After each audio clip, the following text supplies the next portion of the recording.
আমি আমার মেয়ের জন্য কিভাবে খিচুড়ি রান্না করি সেটাই তোমাদেরকে দেখাবো। চলো তাহলে সম্পূর্ণ ভিডিওটা দেখে নাও। এদিকে আমি তো সব সবজি কেটে নিয়েছি এবং চাল ডালও ধুয়ে নিয়েছি। আজকে মসুর ডাল দিয়ে খিচুড়ি করব। এদিকে পেঁয়াজও দিব। আজকে যেহেতু বারটা অন্য, তাই আজকে পেঁয়াজ খাওয়া যাবে, সেই জন্য কিন্তু পেঁয়াজটাই দিব। আর আমার মেয়ে না পেঁয়াজটা খেতে অনেকটাই ভালোবাসে, সে না দেখি এমনি এমনি পেঁয়াজটা খেয়ে নেয় আর কি। তো এই যে প্রথমে তো প্রেসার কুকারে তেল দিয়েছি, আর আমি প্রেসার কুকারের মধ্যে কিন্তু বানাই নিচ্ছি। তারপর দিয়ে দিলাম 5 ফোড়ন। আর 5 ফোড়ন ছাড়া কিন্তু খিচুড়িটা অসম্পূর্ণ। আর 1 বছর যেহেতু পার হয়ে গেছে, এখন না একটু সে একটু ঝাল খাওয়াতে পারি আর কি বাচ্চাদেরকে। এটা ডাক্তারের কথা আর কি, কারণ 1 বছর পর থেকে আমরা বাচ্চাদেরকে ঝাল খাওয়াতে পারি।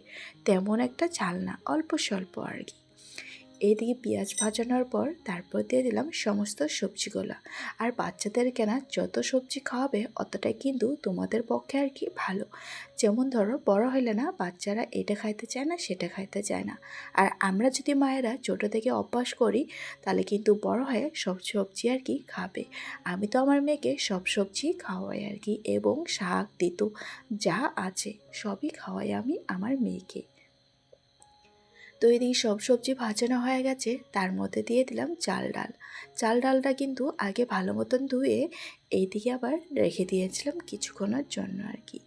এদিকে সবজি ভাজা হইতে হইতে চাল ডালটা একটু ভিজে হয়ে গেছে। এখন যত পারি জল দিব, কারণ আমার খিচুড়িটা অনেকটাই নরম করতে হবে। আর নরম হলে না বাচ্চারা পট করে খেয়ে নেবে। তো এই যে জলটা আর কি দিয়ে দিলাম অনেকটি, কিন্তু দেখতে পাচ্ছ প্রেশার উপযুক্ত আর কি এখনও হয়নি, যেহেতু ওটা ঢাকনাটা লাগাতে হবে। তো এই যে ঢাকনাটাও কিন্তু দিয়ে দিলাম। এখন সিটি পড়বে, অনেকটি কিন্তু সিটি পড়তে হবে। অনেকটি সিটি পড়লেই না ভালো হবে বলো। আমি এর মধ্যে না জিরার গুঁড়া দিয়ে দিয়েছি, না মরিচের গুঁড়া, আমি কিচ্ছুই দিইনি।